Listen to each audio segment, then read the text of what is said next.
He runs around on a stage like he's a 12-year-old playing Army. And it is ridiculous. It is embarrassing. And I can't imagine what our allies think of looking at that guy in this job, one of the most important jobs in our country. He runs around on a stage talking about lethality and warrior ethos and killing people. We have the most competent, capable military this planet has ever seen by far. That's not the message that needs to come from the Secretary of Defense. Arizona Senator Mark Kelly is far from the only Democrat who is completely fed up with the wildly incompetent and ignorant clown that is Pete Hegseth. He is a walking, talking national security embarrassment.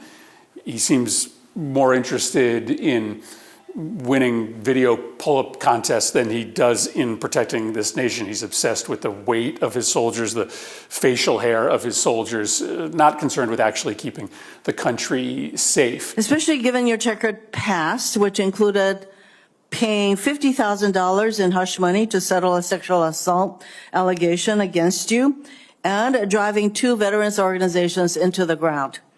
After only months on the job, our concerns about you have proven true, as far as I'm concerned. Now, everyone with a functioning brain could see that his appointment would be an unmitigated disaster.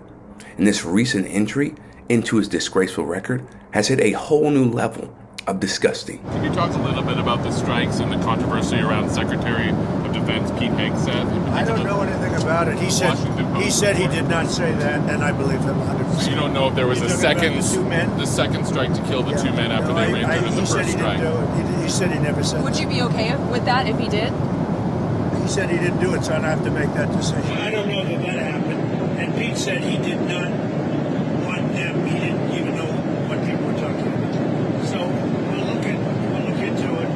But no, I wouldn't have wanted the second strike. The first strike was very legal. It was fine. And if there were 2 people around, but Pete said that didn't happen. Does the administration deny that that second strike happened, or did it happen and the administration denies that Secretary Hegseth gave the order? The latter is true, Abe, and I have a statement to read for you here. President Trump and Secretary Hegseth have made it clear that presidentially designated narco-terrorist groups are subject to lethal targeting in accordance with the laws of war. With respect to the strikes in question on September 2nd, Secretary Hegseth authorized Admiral Bradley to conduct these kinetic strikes.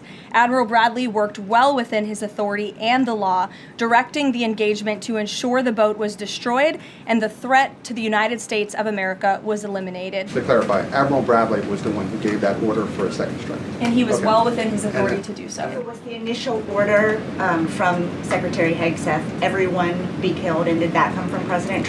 I saw that quoted in a Washington Post story. I would reject that the Secretary of War ever said that. However, the president has made it quite clear that if narco-terrorists, again, are trafficking illegal drugs towards the United States, he has the authority to kill them. And that's what this administration is doing. You said that that second strike was in full accordance with the law of armed conflict, but the Navy's own manual of law of war says that specifically firing on survivors from a wrecked vessel is an example of a war crime that's forbidden under U.S. law and the law of armed conflict.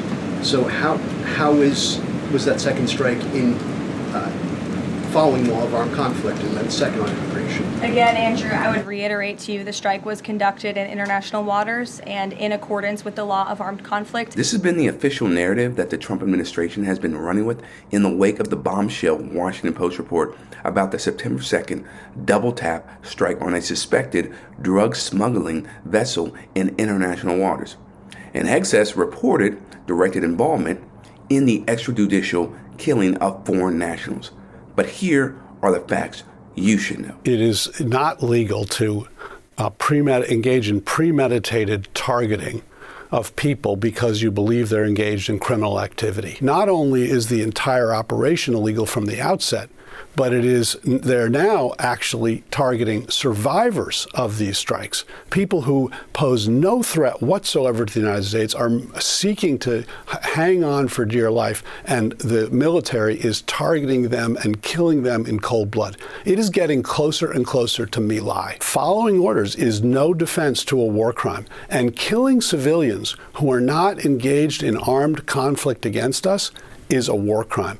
This is criminal activity from the get-go, doubly criminal when you start targeting survivors. They have to rethink this policy, not claim that their critics are engaged in sedition. President Trump has taken a crime problem and has said, I'm going to use the military to solve the crime problem. How? By killing people in cold blood. If those were, in fact, people with whom the United States is at war with, as the Trump administration claims, then the second strike is a blatant violation of the law of armed conflict. You are supposed to leave survivors and not give no quarter. If we are not, in fact, at war, as for other purposes, the Trump administration's Office of Legal Counsel says when it's trying to avoid congressional authorization of these sorts of strikes, then this is simply like every other strike that has killed now over 80 people, simply a criminal act of murder. These boat strike missions are deeply immoral and serve as a clear example of the right-wing championing and relying on violence to fulfill their political agenda.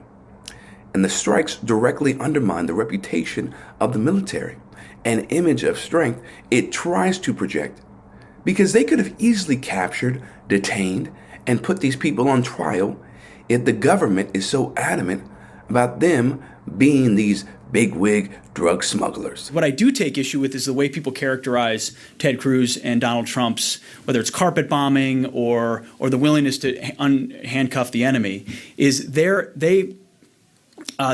focus is on doing whatever it takes to destroy the Islamic State, not we want to find a way to kill civilians. So carpet bombing is not target civilians. Carpet bombing is if we know where the headquarters of ISIS is in Raqqa, then we're going to bomb it, even if there happen to be some homes nearby. Or when we're looking at the fuel trucks leaving to head to Turkey to sell on the black market, we're not going to bomb them with leaflets because we think the drivers are civilian casualties.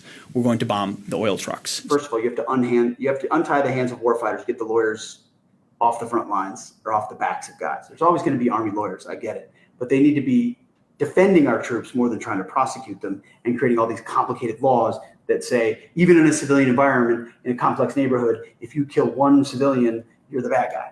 You can't fight and win a war that way. We unleash overwhelming and punishing violence on the enemy.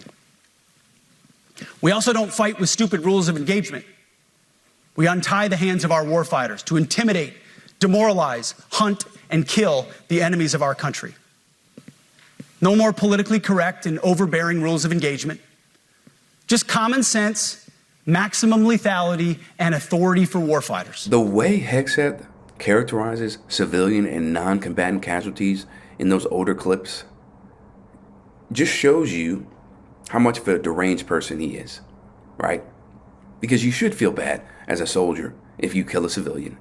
And no, you should not feel comfortable with carpet bombing where, yeah, you know where the target is, but in the process, you're going to kill and destroy, you're going to destroy homes of innocent lives.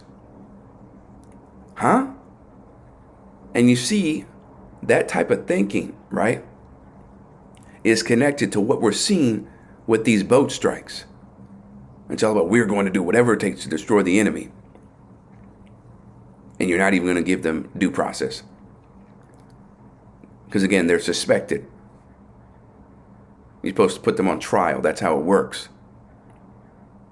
But all of this, right, puts us all in danger. To have someone as openly violent and unhinged as Hegseth running the military. Nobody is safe when you have somebody like that running the whole operation, because they don't care about civilian casualties. They don't care about non-combatant casualties. As long as they take out the enemy, and sometimes even without due process, doesn't matter. It's like, that's the price of it. That's the price of it. We've only just begun striking narco boats and putting narco terrorists at the bottom of the ocean because they've been poisoning the American people. And Joe Biden tried to approach it with kid gloves and allowed them to come across the border. Cartels take over community, 20 million people, hundreds of thousands of Americans poisoned. And President Trump said, no, we're taking the gloves off. We're taking the fight to these designated terror organizations. And that's exactly what we're doing. So we're stopping the drugs, we're striking the boats, we're defeating narco terrorists, and we're standing. And you may say one thing, that drugs coming in through the sea by sea are down 91%. And I don't know who the 9% is. I'm not sure either, sir. But down 91% by sea. We've had a bit of a pause because it's hard to find boats to strike right now.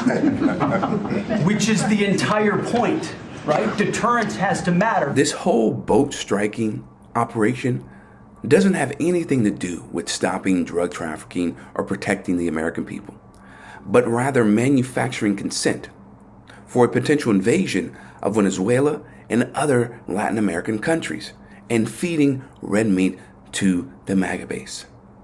So when you see all this hoopla, this hysteria, right, about it, don't be fooled by what's going on here. It's pretty clear what their agenda is, and we have to be very aware of what they're doing and why they're trying to do it.